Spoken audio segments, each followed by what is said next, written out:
Hey, kia ora, Hello Browns here, coming to you live from Surprise in Arizona. Hope you're having a super fantastic sparkling day. Welcome to Before the Dirt Nap podcast number 1706. Yes. Oh, I got that one in the wrong place. Last word, obituary. So last night we talked about marriage announcements that were in newspapers, whether they were marriage announcements. Hang on, what did we have? We had article. Oh, jeepers, I don't even remember.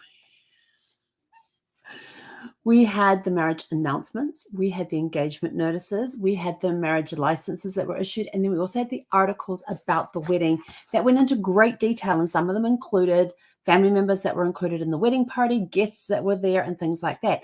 So now we're going to look at the death side of things, the last word, obituaries. I love obituaries, especially very well-written ones. I will tell you, I have found out fascinating things about people for my clients because of the obituaries that I found. And I would show you Legacy. Go and have a look on legacy.com because some of the obituaries on there are really, really cool. I'm not going to show you any of those tonight simply because the ones on Legacy are from like 2000 and not 2000. I want to say 2010 onwards, maybe 2009 onwards. So it very much mentions living people in there. And I don't want to do that. Because you never know who's out there watching. So we're going to be looking at ones from 1850 through to the 1920s. I think that's what I've got on here. I've got two different things. So in the UK, we're going to be looking 1850 to 1885. And for the US, we're going to be looking 1880 to 1920. Again, using my maiden name, which is Eakins. So we're going to be using that one again. And I'm a little late on tonight because I was like, oh my gosh, this person's in my tree. I know this person's in my tree. Where do they fit? Where are they? Are they in there? Yes. So I've got some more. So now I've given myself a to-do list to do, which is awesome. Trust me, you never know what you're going to find. So what is an obituary? An obituary is the last word about a person. You can have a death notice, which is just very brief. It is, what is their name, the age that they were, the date that they died, and maybe where. That's like the shortest one. It's the abbreviated one. And I'll give you some of those examples. Some of them may give a little more details and may have parents' names in there as well. So that's a death notice. An obituary is a story. And it's a story about a person's life. Now, you can actually write your own obituaries, and it has been known to be done, especially those who have terminal illnesses and they know they're getting towards the end of their life. They may want to turn around and write their own obituary so that they know that that whatever's going in the obituary is true and correct. Usually the obituary, but here's something that over the years I've been challenged to do this, is to write my own obituary. If I was to pass away, what would I want my obituary to say? Especially when it comes to things like, what have I done in my life? What is my jobs, my professions that I have had? What was my standing in the community? Did I do any charity work? What was I known for? And I will tell you this on Brad's headstone right now, because one side has Brad's information, one side has mine, waiting for my death date to be filled in. But across the bottom, it says today is always super fantastic and sparkling. And it is on there because I told Brad if I ever went before him, that is what I wanted on my tombstone. And he just looked at me and went, aha. Well, guess what? It's on there. I kid you not. It is on there. Because I wanted to make sure it got there. That's what I want to be known for. I am a sparkling person. I have a sparkling personality. I love sharing sparkles because when you share sparkles, people smile. And even if you look at my photo, every December, you'll see my profile picture on Facebook changes to a picture that was taken when I was about a year old. That mischievous twinkle was in my eyes back then. You can see it in my smile, that little twinkle in the eyes. I just absolutely love and adore that photograph that my parents had taken of me back then. And the dress I'm wearing is actually from my one that my great aunt who lived in America sent to New Zealand for me. So that's another special reason that I also like that picture as well. But I like it because the mischievous little twinkle is there in my eye and it has never left. So I was born with a sparkling personality. It took a few years for it to mature and be shaped and to be what it is today. It's been through some trials and tribulations to get to where it is today. But what do you want said in your obituary? So what is an obituary? Obituary is made up of different information. So you can have now the essential details which are included, whether you're writing a death notice or an obituary, are their name. If they are a married woman, what was her maiden name? If they had a nickname, what was their nickname known as? And a lot of times you might see Patricia, in inverted commas, Pat or Patty, or Trish, and then Smith, Coleman or something. Coleman could be her married name, Smith would be her maiden name. Or it may have in parentheses Smith, Nee Smith, N-E-E Smith. That was what she was formerly known as. But then there'll be the age upon death, maybe their birthday, their birthplace, a list of surviving relatives, a date of death, the location of city, state, country where they died, details of the funeral service, date, time, and place, including viewings, and if you're going afterwards to like the crematorium or graveside for a burial, maybe the funeral is taking place graveside. So that all that information will be there for as well. And if there's any viewings that they're going to be doing, and full name, date of death, and where the person lived. A well-written obituary, which are the ones I absolutely love and adore, they have all of that above. Then they also go into who are the parents, information about spouses and children, church affiliations, spouses, children, siblings, aunts, uncles, nieces, nephews, grandchildren, step relatives, those sorts of details, because they will put in there survived by, and it puts their living relatives there, and predeceased by, and preceding in death, or preceded by, and then it'll have the people like especially like parents or children that have passed away, siblings, and it will list there, brothers, preceded in death by father, blah, blah, blah, blah, mother, blah, blah, blah, blah, or might just have parents in their names, including the mother's maiden name. I tell you, there's a wealth of information in obituaries, which is why I love them so much. And it may be, like brothers, sisters, children that may have passed before the person passed. So all of that information will be in there as well. But you'll have religious affiliations. They've got here listed church affiliations. I'm just going to say religious affiliations because they could belong to a church, a temple, a mosque, anything like that. So I'm just putting their religious affiliations. Any job, excuse me, job or career information, personal and professional accomplishments. What did they accomplish during their life? Did they get an OBE? Did they graduate from OBE for those? That's a British award. Order of the British Empire, where you get knighted. What did they get? Certain degrees or masters or doctorates? Were they awarded any medals, especially if they were in the military? Let's see, personal and professional accomplishments, personal character and interests. What were their hobbies? What were they interested in? Were they an avid book reader? Did they love their movies? Were they prominent in their community? Did they do a lot of community service? Did they support a specific charity? And it could be at the end of the death, at the end of the obituary, it has, when it puts the funeral details down there, it's in lieu of flowers, please donate in so-and-so's name to, and it may have an organization there. So that's where you could put, you could turn the funeral into a fundraiser for a local charity that person was very well involved with. Like when Brad passed, we put in lieu of flowers, please donate to fightwithcancer.org in Brad's name or in Brad's honor, things like that. So, you can request things like that. Now, you can write your own obituaries, especially if there are people that do write their own obituaries, and typically an obituary is written by a close family member, somebody who is close to that person. It could be their spouse. In my case, I wrote Brad's obituary. I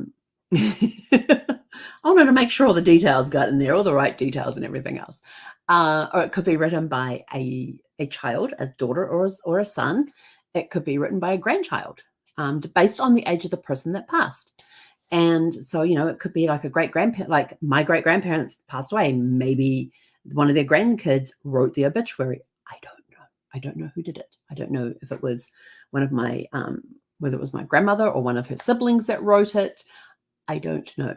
I was like, what was I, 10 at the time, 10 or 11? No, hang on, I wasn't 10 or 11. I was 9. Hang on. Granny passed, we were living there. So I would have been, 8 or 7, 8 or 9, somewhere around that age. So I didn't write it. I was just a great-granddaughter who was named after my great-grandmother. So you can find out all sorts of things in obituaries. So we're going to go have a look at some obituaries. Are you ready? Let's go and look at, we're going to start in the United Kingdom. Okay, let's see. Are we on screen? We're on screen, yes. Okay, so this we're looking from 1850 to 1885. The reason I put 1885 is because my great-grandfather was born in 1881 and his father died not long after he was born, and I couldn't remember the exact year. Should I go and look it up? Absolutely, but here we go. So we've got here under categories, we've selected obituaries because we want the obituaries. So we're going to start with Agnes C. Eakins. Now, her one is a little bit different when it comes to an obituary. And this is why. Funeral of the Manchester victims. So it's got the bodies of 4 of those who were killed in a lamentable accident in Penistone were interred on Saturday afternoon in the Sale Cemetery, Brooklands. The names of the deceased were Agnes C.C. Eakins, age 17, of Turkey Lane, Queen's Park in Harpurhey, and her 2 nieces and nephews. And then it's got them there, and it's got the thing. So now I know that, and it's got their last name there, Barwick. So I know that nieces and nephews. So her being Eakins and being single, it would probably be the mother of these children was her sister. So we can take that information from there, and it actually goes on here. All 4 together with Mrs. Barwick, the mother of the children, were proceeding to St. Neots in Huntingdonshire on a visit to Mr. C. Kent Jr. of Abbottsley, a cousin of Mrs. Barwick and her sister, Miss Eakins. The carriage in which they were seated was hurled over the embankment, and with the exception of Mrs. Barwick, were all killed on the spot. This is a tragedy. But as you go through this article, there is more and more information that comes out about name, and so you can start putting together the family tree, because this was a family that was involved in this. Mrs. Barwick was the sister of Miss Eakins, who was killed in this, of Agnes.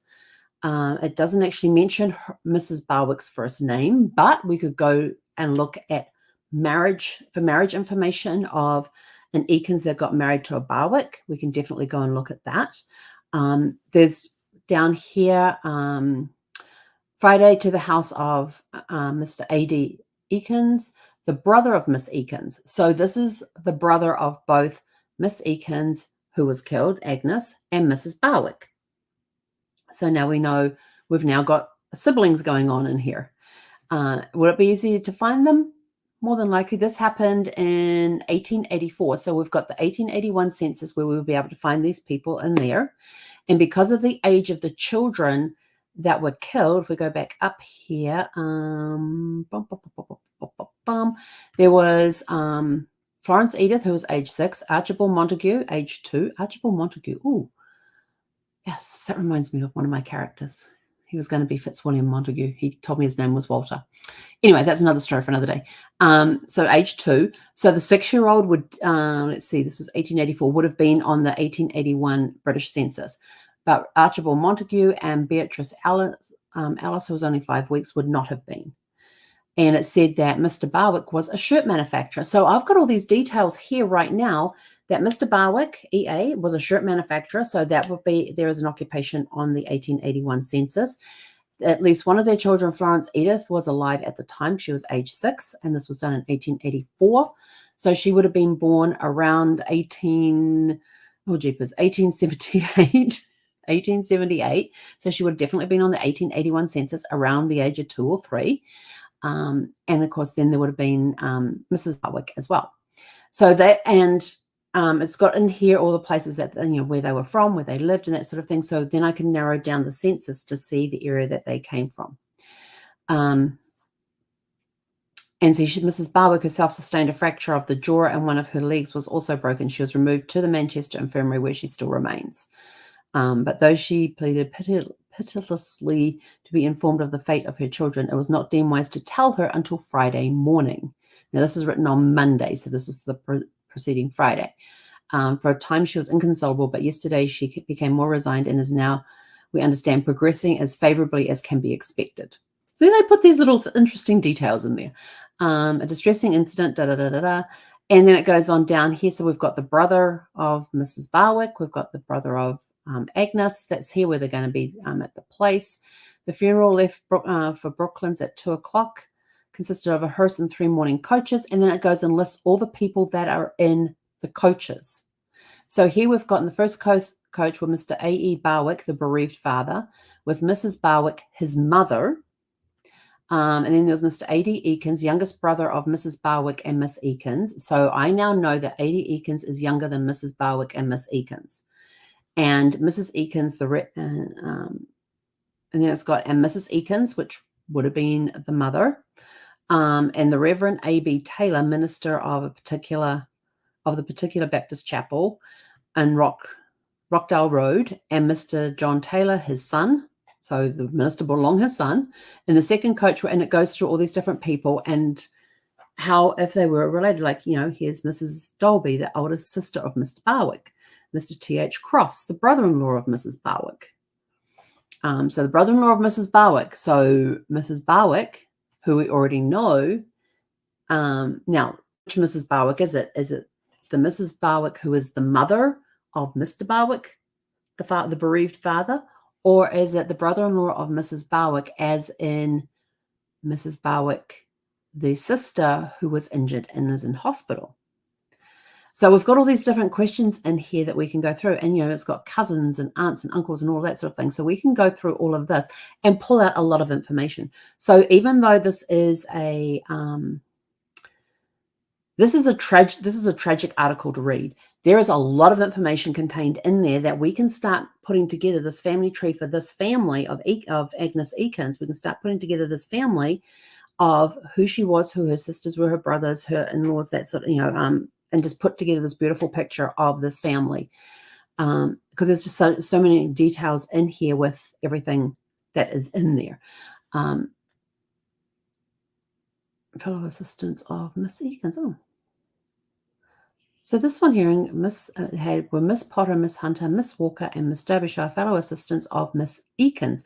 So what did Miss Eakins do? We would have to go back. We'd have to go looking deeper and find out more. And then it's got the Grand Alliance Lodge, number 1112 of the Independent Order of Good Templars, of which Mr. A.D. Eakins was a member. Now we've got the name of this lodge there, so we can maybe find out even more information about A.D. Eakins for when he passes away. What was his, was he still with the Good Templars? Was he somewhere else? How high up in the order did he get? We may find that information out on his obituary as well. So this is not quite an obituary. It's a cross between an obituary and a death notice, as well as a newspaper article as well. So there's a lot of information that we can pull from this. And it even has some people's jobs listed in here too, which is awesome. Occupations are good. All right, so then we come down here to Charles Eakins. Now, Charles Eakins, this is a very interesting guy. He's awesome. So this is a death notice, July 2nd at 69 Cadgon Place, Admiral Sir Charles Eakins. Oh my gosh, we've got an Admiral Sir Charles Eakins, who's a GCB and a KWN in his 87th year. So Sir Charles Eakins was known in the west of England as a staunch liberal and was highly honoured in all of his relations of life. So I went and did a little bit of research on Sir Charles Eakins. So if we come up here to, I've got to switch. Hang on, I've got to stop sharing this one because I have to go to a different tab. Come back over here and I have to go to this one. This one here. So on Ancestry, we discovered the Dictionary of National Biographies, volumes 1 through 22 for Charles Eakins. And here he is here, Sir Charles Eakins, 1768 to 1855, Admiral, son of Dr. Geoffrey Eakins, Dean of Carlisle, who died in 1791, and nephew of Dr. John Eakins, Dean of Salisbury, who died in 1809. And Sir Charles was born in 1768, presumably in Buckinghamshire, of which parish his father was then rector, in other words, like a minister. He entered the Navy in March, and then it goes on and gives all of his career in the Navy, as well, and everything there. Now, I actually originally found this information on Wikipedia, and I thought, how accurate is this? So I went onto Ancestry and looked them up and found this. This is word for word what is in Wikipedia. It's, yeah. So then I turned the page because, of course, it continues over the page. And down here, it's got Rear Admiral. He became in the course of seniority, Rear Admiral on 12th August 1819, Vice Admiral on the 22nd of July 1830, and Admiral the 23rd of November 1841. So there's this whole thing. He was made KCB, and I had to go look that one up, and I can't remember what that one is. That was something to do with the Dutch thing, I think it was. On 8th of June 1831, GCB on the 7th of April 1852, and he died in London in 1855. He married and now it says here in 1800, he married the daughter of T. Parbley of Stonewall, Devonshire. The Parbley-Eakins marriage I found was actually 1810. I found their actual marriage banns, their marriage license, the thing that said the parish records that said they got married in 1810, not in 1800. Eakins was the author of, and then it goes and lists the books that he was the author of as well. But what is interesting is if we come down here, we have Geoffrey. We have Eakins Geoffrey DD, died in 1871, Dean of Carlisle. So this is Sir Charles' father. Because if you remember over here, this one here, it had son of Dr. Geoffrey Eakins, Dean of Carlisle, who died in 1791. And here he is on the following page. So now we can learn all about Geoffrey. Now the DD stands for, something of divinity. I think it was, no. What was the DD for? Can't remember what the DD was for. I found it. It's something to do with divinity. I want to say like Doctor of Divinity, or I don't remember. But then anyway, so we'll carry on here. He was created DD at Cambridge. It's got what all of his things were. He was installed as Dean in Carlisle in 1782. He died in Parsons Green on the 20th of November 1791 and was buried in Fulham Church. He married in 1865 to Anne, daughter of Philip Baker, Esquire of Colston, and his sister, the daughter of Philip Baker and sister of wife of the brother. So these two Baker sisters married the Eakins brothers. So that would be a very interesting thing to go and look for and find and see what you can find, because he's got John Eakins, Dean of Salisbury, who also married a Baker. So that's going to be another one that we can go look up. And his son, Admiral Sir Charles Eakins, is separately noticed. And so that's on the page before. And then this is what he wrote and everything. And he was and I loved this, an earlier companion of Richard Chamberlain. My dear friend Geoffrey was in my family as I was in his, an intimate, ever welcome. His genius was quick and brilliant, his temper sweet, his nature mild and gentle in the extreme. I lived with him as a brother. We never had the slightest jar, nor can I recollect a moment in our lives that ever gave occasion of offense either. So I thought that was pretty cool. So that was about him. And I found him because of this one here. I thought, well, he'll be easy to look up. He sure was. Is he related to my Eakins? I don't know. He's in a little mini floating tree in my main tree. So that was that one. So that's a death notice. Now, I don't think, I'm trying to think. There was another one down here.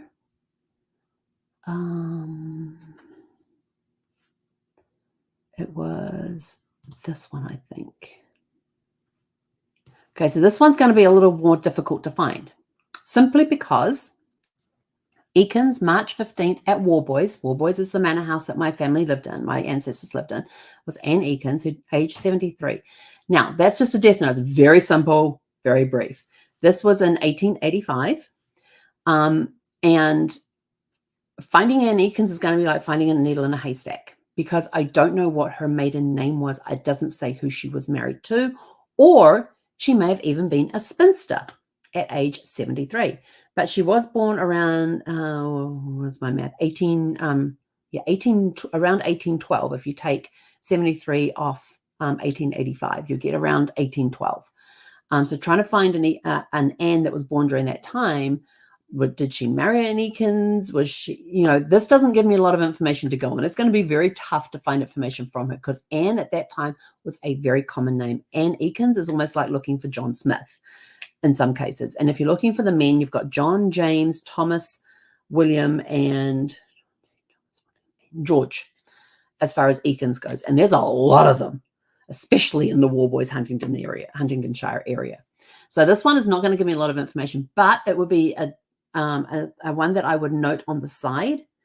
So that if I did come across an Anne Eakins who died on the 15th of March, 1885, this could quite possibly be her. So she'll be kept in a side note on the thing. Then we come down to, I looked ahead at some of these. I think it was this one. Was it this one? Yes, so this one's interesting too. So at Huntingdon, July 18th of 1862, we have Robert Hempstead Eakins, son of Mr. William Eakins, chemist and druggist, age 1 year. And I thought, Hempstead, I definitely have Hempstead in my tree. I definitely do, because I have a Rebecca Hempstead who married George Eakins. Now, George Eakins was a very interesting fellow that got married because he had 2 wives. He first had Sarah, and he had 5 children with Sarah, and then she passed away. He then got married to Rebecca Hempstead, and they had 6 children. And then he passed away, leaving Rebecca with 11 kids. I know, that's how it all goes in those days. So Robert Hempstead Eakins was actually one of their sons. That was one of the sons of George and Rebecca. But it is not this one. But William Eakins is the oldest child of Rebecca, whom she had with George. So it is quite possible that William had a son called Robert Hempstead Eakins after his brother. He named him after his brother. So it is quite possible that that could be what has happened there. This is going to take a little more inquiries into that because I don't have any information on William Eakins and who he got married to or children that he had. So that is based on what this says here. That would be what I would look at. And if I go back here, oh, I've got you completely on the wrong screen. Hang on. Let's stop showing that. I completely switched screens on you guys. I apologize for that. So I've been talking about these obituaries and not showing them to you. I am so sorry. Oh my gosh. There is. Oh, let's just do. Hang on. I think I can do it this way. Entire screen. Yeah, let's just do it this way. Oh no, hang on. That does weird things. Windows. This one. This is probably going to do something weird on the screen. Yes, it is. Okay, so now we're going to go over here. Oh, hang on, that's the US one. So this one here is one I was talking about, Robert Hempstead Eakins, son of. Now I can't even see what screens I'm switching to. So let's go here. So this is George Eakins, and if you remember last night we talked about Anne Longland. That name came in. Longland came in. I can't see what screen I'm sharing with you. So hopefully you can see this. I don't know. I'm going to have to go back and have a look at the replay. But this is Sarah Hobson, who died in 1816. She actually died in childbirth with Martha Eakins. And then the following year in 1817, he got married to Rebecca, and they had these 6 children. Here is William Eakins here. Here is their son, Robert Hempstead Eakins, who went on to have a good life, married, got kids and all that. But this is the William that I think that they're talking about in that obituary for Robert Hempstead Eakins, that he had a son called that. I don't know. I don't have any information here about him. So, yeah, we're going to have to do that. Okay, I'm going to go back over here. Oh, my goodness. Where's that stop sharing button? There it is. I got to go back to the other way because I couldn't see it. So now we're going to do a very quick look at the US.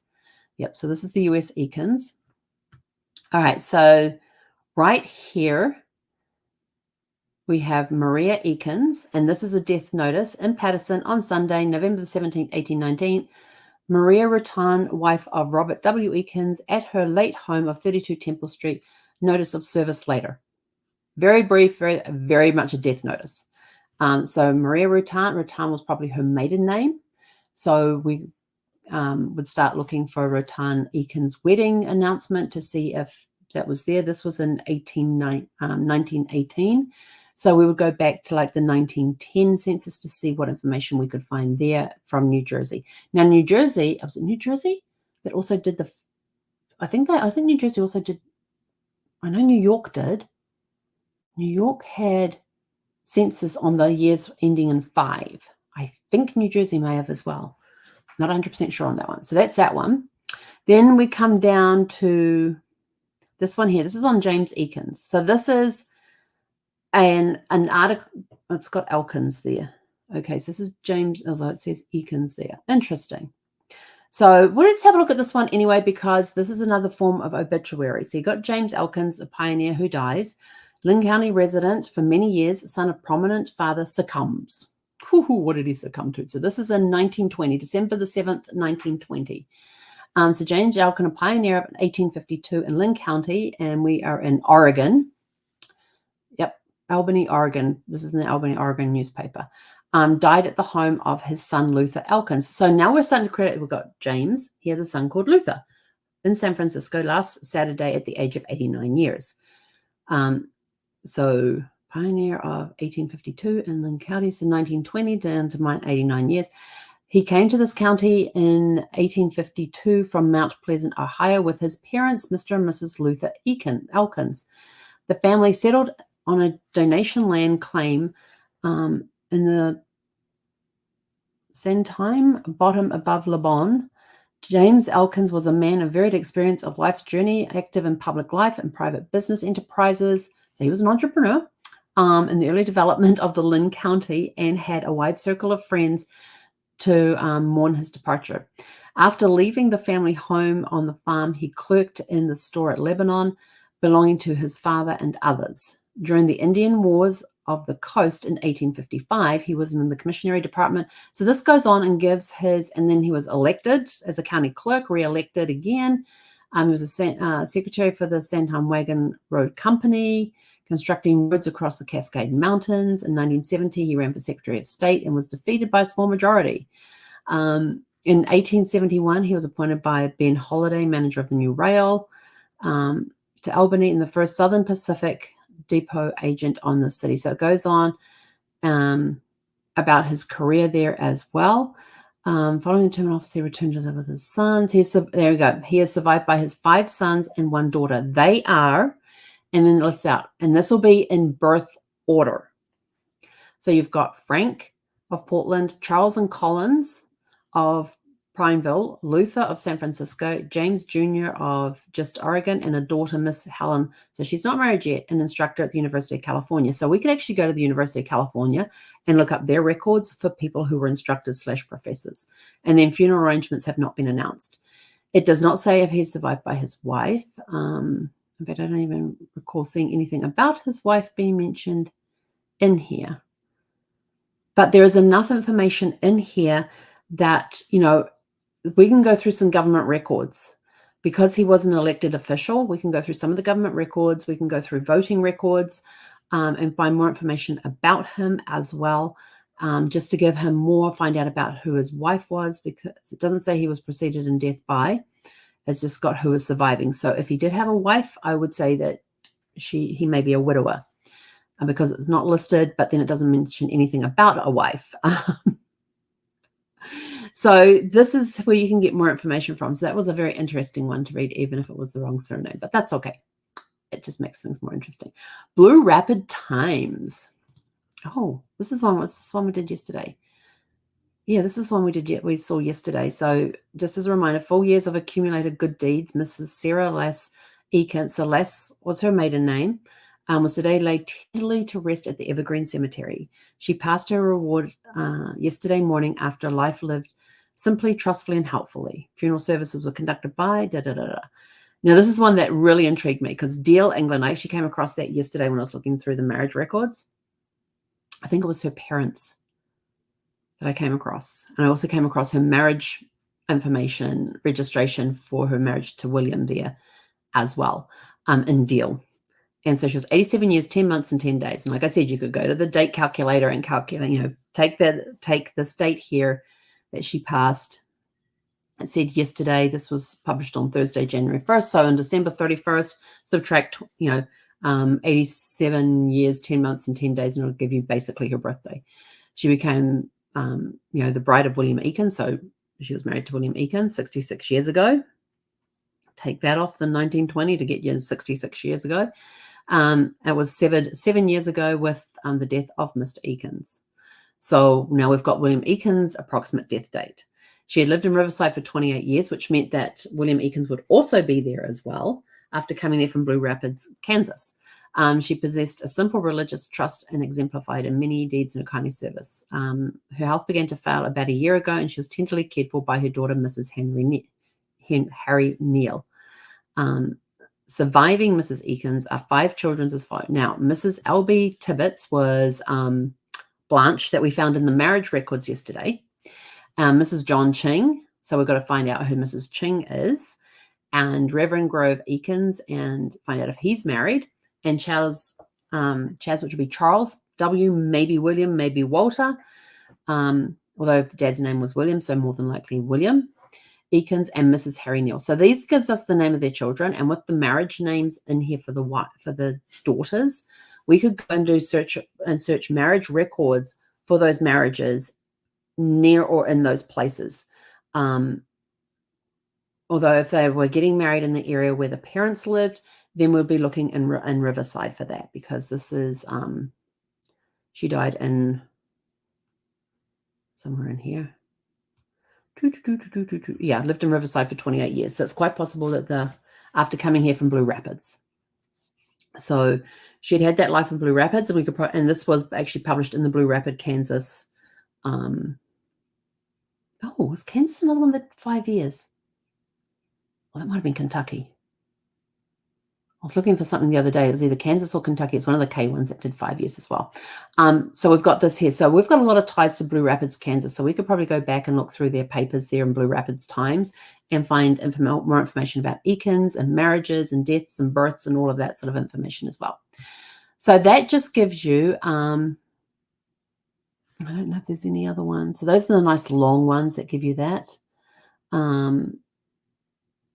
This one here. George Eakins dies.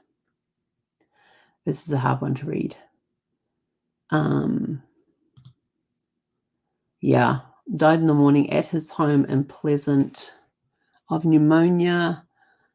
Oh, that's going to be hard to read. Yeah, we're not going to read that one. Although it's got good information in there. Salt Lake Tribune for Ernest. March 25th of 1919, Ernest Leo Eakins. Something of age. Son of Mr. and Mrs. George, died at the family residence in the Mount View last night from influenza and pneumonia. Now, isn't this the time that they had the pandemic, the flu pandemic? It was that big pandemic. He is survived by his mother, 3 brothers, and 3 sisters. Now this, because it curves, we can't see what's on there. So I'm going to have to see if I can find a better one of this. So this is the 3rd in family, the victim of a flu. So they've already lost one. Now they've already lost 2. Now they've lost another one. Yeah, that's really hard to read. So here we go.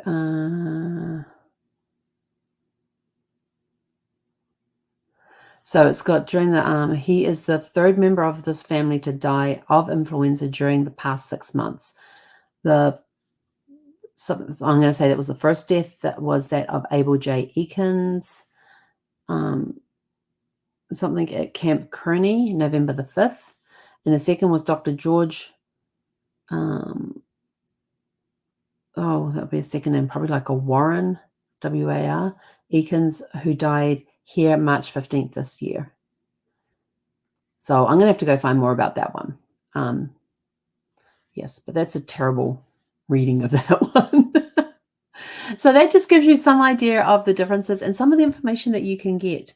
And that's Jackin. George Warren. Oh, this is, hang on. Dr. George Warren Eakins, 37 years of age, a son of the late George Eakins of Pleasant View, died here tonight. He is survived by his widow, a son and 2 daughters, his mother, 4 brothers, and 3 sisters. He's a graduate of Brigham Young University. In 1905, he entered the Northwestern University and graduated in 1912 with the degree in dentistry, in which profession he had practice in Provo. Okay, so this one here, March 15th, if you just remember that last one we just looked at, he was one of the 3 people that died in the same family. So that's tying back to that one. So yeah, so there's another, so that's just some of the really cool information that you can find in newspapers, are the obituaries. I absolutely love obituaries just because of the stories they tell of a person. They're summing up a person's life. You can get that. I have seen ones where it says, that this is the name of the person, and then it goes the daughter or son of, and then it will have the father's name and the mother's name. And if they are deceased, it will have parentheses with DEC written in the middle, in between the parentheses after the person's name to show they're deceased. And it may even have their birth date and place as well. Then it goes on to list siblings, spouses, children, and then it might get to the point where it just says 27 grandchildren and 6 great-grandchildren. It's not going to list all. In some cases, it will list the grandchildren based on the number that there are. It depends on how detailed the family wants to get with obituaries. But obituaries are fun. And now, and also from those obituaries too, you now have, if you're looking for that particular person, maybe it's somebody who fits in your tree. So let's go see if we can find a death certificate for that person, or a death record, and see what information's on there, because death certificates can also give you some information like the father's name, the mother's name, including her maiden name, if known, where and when the person died, and what they died of. Now, cause of death is very interesting when it comes to death certificates, because when you're looking at the death certificates and you're looking for cause of death and you're going through your immediate lines, this is going from parent to parent to parent to parent to parent, and not worrying about aunts and uncles off the side, although they may come in handy, you can see, what did they die of? Did they die of heart disease? Is there a history of heart disease in the family? And that way you can go sideways a little bit to aunts and uncles, but you're looking directly at your parents, grandparents, great-grandparents, great-great-grandparents, and so forth, to see what was their cause of death. That will be on that if it's shown on the death certificate. So there could be, did they all die of heart? Oh my gosh, they all died of heart disease. Does that mean that I could be predisposed to heart disease based on genetics? Then, of course, you've now got the DNA testing, where 23andMe, if I recall correctly, is the only one that is FDA approved for doing the DNA testing on health issues. And they even say in there on their health issues that your likelihood of getting heart disease is within, and it gives you a percentile, and it says, now this is not a diagnosis to say that you will have heart disease, but it is something that you can talk about with your doctor. How do I prevent it? And if you recall, when Nicole comes on to do her little health chat thing that we do, one of the things, she knows that she has a predisposition for something that has happened in her family, for medical things that happened in her family. But because of her knowledge in nutrition and stuff, she knows how to keep that particular gene turned off. So it helps reduce her risk of her of contracting, I guess, that particular ailment. So there are ways that, because if you are aware of things that nutritionally wise, you can actually help keep that DNA portion turned off. So it gives you less chance of you getting that particular ailment. But, you might have her talk about that. She's going to be on next Tuesday. She'll be on a week from tonight. So maybe that's something we can talk about is, how can you use nutrition to keep certain DNA markers turned off so there is less chance of you contracting the disease. Now, heart disease is something that you can contract yourself without having the history of it, but it can also show you if there's a history of cancer in the family as well. And of course, there's different tests that you can do to see if you already carry the gene for some cancer markers out there. But when you do DNA testing, again, it can show up on that as well. But you can also look at the death certificates as well for parents, grandparents, great-grandparents, off to the side for their siblings as well. Is there any history in siblings of parents, grandparents, great-grandparents, that sort of thing as well? So you can actually go sideways. So being able to find the information in obituaries to help narrow down who the person is that you're looking for can now give you a death date if you didn't already have one. And now you've got you can go look up the death certificate, look up to see if there's a death certificate for that person and what was their cause of death. Very interesting things to know.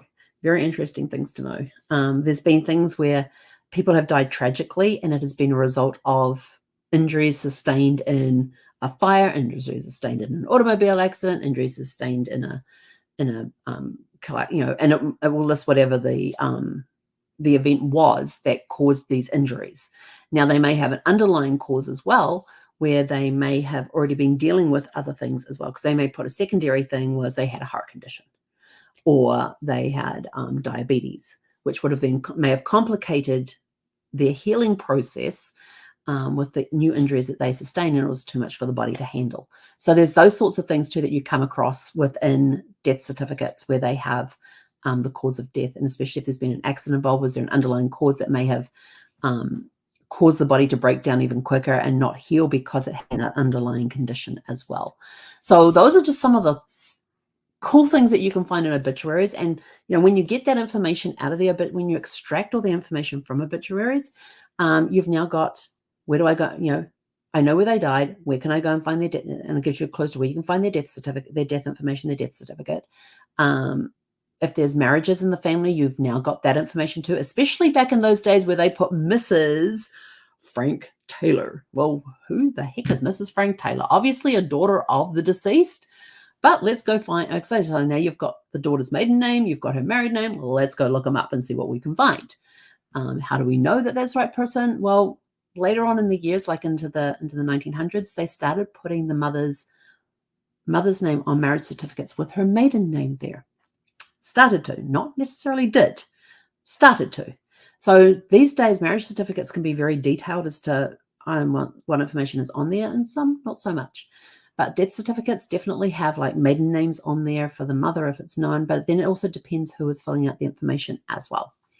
I can tell you that all of Brad's information is correct on his death certificate. I filled it out. I had to put his father's name, his mother's name. I had to put their birth and death information on there, her maiden name. What else did I have to put on there? Oh, and of course, all of Brad's stuff as well. But I also had to take in his passport too, so that they could. They didn't have me identify his body because I'd already identified that at the house. But I guess to make sure that they had the right body, I had to take his passport down there, and then they walked off with the passport to wherever his body was laying and did a comparison between his passport photograph and the body laying there. So I guess that was their way of verifying that they had the right person, and then they brought his passport back to me. So yeah, but I had to have his social security number on there as well. What else would I have to have on there? Oh, I don't remember. It was a while ago, 6.5 years ago when I filled that information out. So yes, you can get a lot of information, and obituaries, like marriage notices, depending whether it's an announcement or a notice or a write-up, any of those can give you more information to give you clues of where to look next, of siblings that you can possibly go and look up information for them. It may give parents' names, especially on those marriage ones where it says they are the daughter of or the son of. And in the earlier cases, it would have just the father's name mentioned. As we've gone on in time, the mother's name is also mentioned. Instead of just putting Mr. and Mrs. John Smith, they actually now may put both parents' names. And if you find it's got a Mrs. Sarah Smith, it could mean that Sarah Smith is now a widow, and so she is known by as Mrs. Sarah Smith instead of whatever her husband's name was. So that's a good indication when you're looking at marriage things as well. So look at obituaries, look at marriage announcements. You never know what information you're going to find, what story. Like we came up with that story with Agnes, who had died in a carriage accident along with her cousins, and there's a whole bunch of information in there on family in there. So go pull it out. When you find that information, start writing down names. How are these people related to the person who this article is about, or this notice is about, or the obituary or the marriage thing is about? How are these people related? And it gives you good starting places if you're not sure where to look next. So those can help you get around in and around some brick walls as well when you're researching your family tree. So that's it from me for tonight. Hope this was helpful for you. If you have any questions, please leave them in the comments below. If you have some tips and tricks about obituaries that you've discovered along the way that we may not have mentioned tonight, what are some of the great stories that you've found in obituaries about your relative, about your ancestors that you found? Some people write a great obituary, like you had the one there with Admiral Sir George Eakins that had all of his military career in there. You can find information on that as well. You'll find a lot of people will actually tell a story about this person. So it's not just, this is who this person was, this is when they were born, this is when they died, this is who their parents were. That's the genealogy side. Some obituaries will provide the family history side, which is that rounded out story that gives you a glimpse into this person and their life, and gives you an idea of what this sort of person is, what this sort of person was like when they were alive. Were they, what accomplishments did they have? So instead of just giving facts and figures, it builds a story. It gives you and this is like, and I call it last words because this is basically in print, a story about this person's life if you're going into the detailed obituaries. Now, the reason that some people may have done short announcements was because of the cost. It used to be expensive. Some would do it by word, some would do it by line. So the longer the obituary, the more lines in the obituary, the more expensive it was. Now you can go to places like legacy.com and you can submit it free of charge. It didn't cost me anything to put Brad's one up there. And so most people are now posting obituaries online, but give some details about the family. What were they like? What did they accomplish during their lifetime?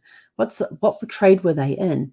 There was one I found for one client, and she never knew. I think it was her grandfather or her great grandfather. I'm trying to remember this now. Her great grandfather had been on the first train to go through this new track and tunnel that had just been completed. And her great grandfather and her grandfather and his brother got to go on the ride with him. And there was a whole newspaper article about it. And she never even knew that. And we happened to find that newspaper article about it. And there was a mention of it in his obituary, which is what made me go look for the article. So you never know where this information is going to lead you. You never know what stories you're going to find. Go out, have fun, see what you can find out there. Yes, you're going to come across some tragic stories, like we had with the carriage one. But you're going to come across some amazing stories as well. That's going to be like, I never knew. And you're going to find out information. I'll tell you this. You're going to find out information about your ancestors and relatives that you never knew about, but it's going to be there in their obituary, or there's going to be a mention of it, and you're going to go, oh, they've mentioned this. Let me go research that. And you find this whole new world about this person that you never knew about. And the family, for whatever reason, didn't talk about it. And it could be something that was absolutely fantastic that they never talked about. So then you can go back to those older relatives and go, hey, did you know about blah, blah, blah, blah, blah, blah, and tell them the story and see what their reactions are. Did they know about it? Did they not know about it? And if they knew about it, why did they never mention it? Who knows? Anyway, that's it. I'm out of here. Go out, have a super fantastic sparkling evening, and we'll catch you guys back here tomorrow evening at 6 p.m. Pacific. Hey, konera. Ba, ba, ba, ba.